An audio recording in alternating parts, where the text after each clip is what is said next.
Yo, what's up, guys? I'd just like to remind you guys to please hit that like button, subscribe if you're new, and let's get right into it. I just want to mention that this fight is absolutely crazy. Generally, I like to keep it clean as possible, especially with these type of videos. But this fight was just so crazy and back and forth with rocks and knockdowns. I thought it would be good to show. But anyways, let's get into the topic of this video. So, it's gonna get really tough for Sean O'Malley, and that's not to discredit him or anything that he's done. I'm actually gonna give him his props later on in the video, but yeah, it's gonna get tough because he's starting to get to that point to where okay, they can't keep feeding him guys that aren't top 15. They can't keep giving him unranked guys, and I'm not hating on him for fighting unranked guys. I completely understand. Building up your name, getting that buzz, and then once you get you're on a rookie contract. Once you have that leverage, then you go towards your big contract.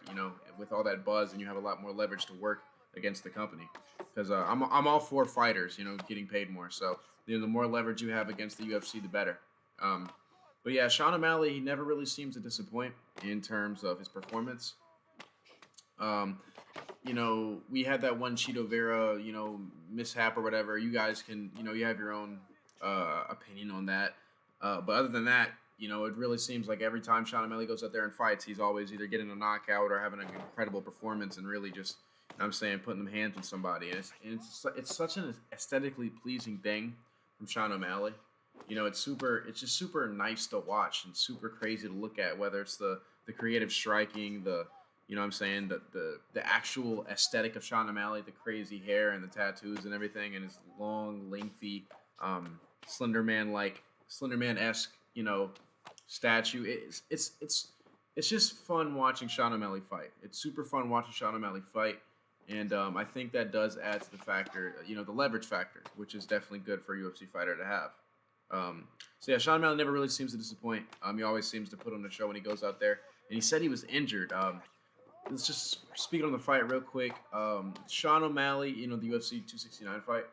Sean O'Malley, he did seem a little off in terms of his cross. I believe it was his right cross. He normally just, that normally lands pretty easily for him. He's crazy accuracy, but his accuracy was definitely off in this fight. He was missing, a lot more than he normally would have. But that's to be expected. He said he didn't spar for about I think it was 3 weeks. So I can see how his timing or his, getting his feel could have been a little off, and you could tell then in that fight. And the person he was fighting I'm drawing a blank on his name right now, but I think it's like Paiva or something. I can't think. But he was doing a good job of getting some nice low kicks on Sean O'Malley. Didn't seem like Sean really checked too many of those, so that could be a hole in his game. I don't think Sean was really checking too many leg kicks. Even when the dude feinted a low kick, Sean really didn't give it much respect. So I think that is a hole in Sean O'Malley's game for sure, is those low kicks. And of course, people are going to attack his legs because of he's injury prone, or at least that's what it seems up until this point. So that's something to look out for when watching later on Sean O'Malley's fights. But eventually Sean O'Malley finds his timing. He does what he does and gets a crazy finish. He rocks him with the right overhand, and then just completely swarms his opponent and gets the TKO against the cage. He said he was watching Canelo tape, and if you actually do some digging, you could see. I forgot who Canelo was fighting. Don't quote. I'm not a really big boxing fan, but I saw it, and Canelo had a dude in the corner. He was just wailing on him with the way he was going to the body, and then yeah, Sean O'Malley kind of recreated that in the UFC, which I thought that was pretty cool. And Sean O'Malley's he's a pretty creative guy, and I think after this fight that he just won, do you guys think the Cheeto Vera rematch is necessary? Cheeto Vera is ranked higher than Sean O'Malley. I don't believe Sean O'Malley is ranked. I think Cheeto Vera is. Don't correct. I mean, correct me if I'm wrong. So do you guys think the Cheeto Vera matchup is necessary? The rematch. Some people say it was a fluke. Some people say it was legit because Cheeto did kick his leg and caused that to happen. So you guys let me know if you guys think that the Cheeto Vera matchup or the rematch would be necessary. I personally think it is in terms of just getting that blemish off of his record. Because he lost. He definitely lost to Cheeto Vera, but it's you know, it's we want to see you get that back. You feel what I'm saying? We want to see if you can actually, put your money where your mouth is and get that back and beat Cheeto Vera. So I think that'll be good for the legacy of Sean O'Malley and the hype. I think that fight should be next up, in my opinion. The Cheeto Vera rematch is there. But me personally, I want to see some adversity with Sean O'Malley in terms of his fights.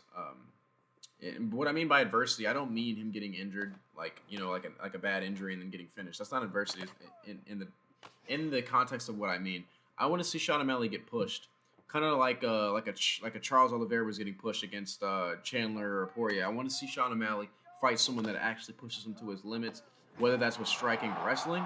I think that'd be pretty cool, you know, to find someone that can actually push Sean O'Malley in a way to where we can see what happens when the going gets tough and if he kind of excels.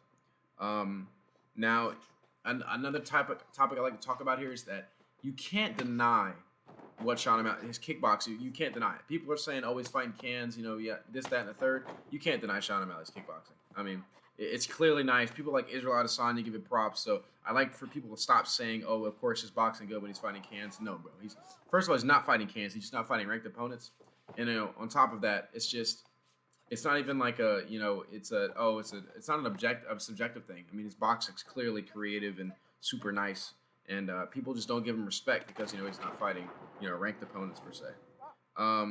What happens when he fights a good wrestler? That's another thing I want to talk about real quick. I don't know if his takedown defense is there or his Brazilian Jiu-Jitsu is there. I'm not sure if he should, what's going to happen when he fights a wrestler. That'll be super interesting. And my final point, really quick: should he fight Cody Garbrandt? Yes. Sean O'Malley would do super well against Cody Garbrandt, in my opinion. And if you're a Cody fan, then no, because it's bad for Cody. But I think Sean O'Malley would beat Cody Garbrandt, and it would definitely boost his hype, and it has a good storyline behind it. But yeah, it's just a quick little conversation about Sean O'Malley with a crazy gameplay. You guys let me know if you guys enjoyed that gameplay. It wasn't clean or anything, but yeah. But I do think from now on, it's going to start getting tough for Sean O'Malley. We're going to see him probably against some wrestlers. We're going to see him against some high-ranked opponents. I really appreciate you guys stopping by. Like I said, leave a like, subscribe if you're new. It's your boy T-Dog. I'm out.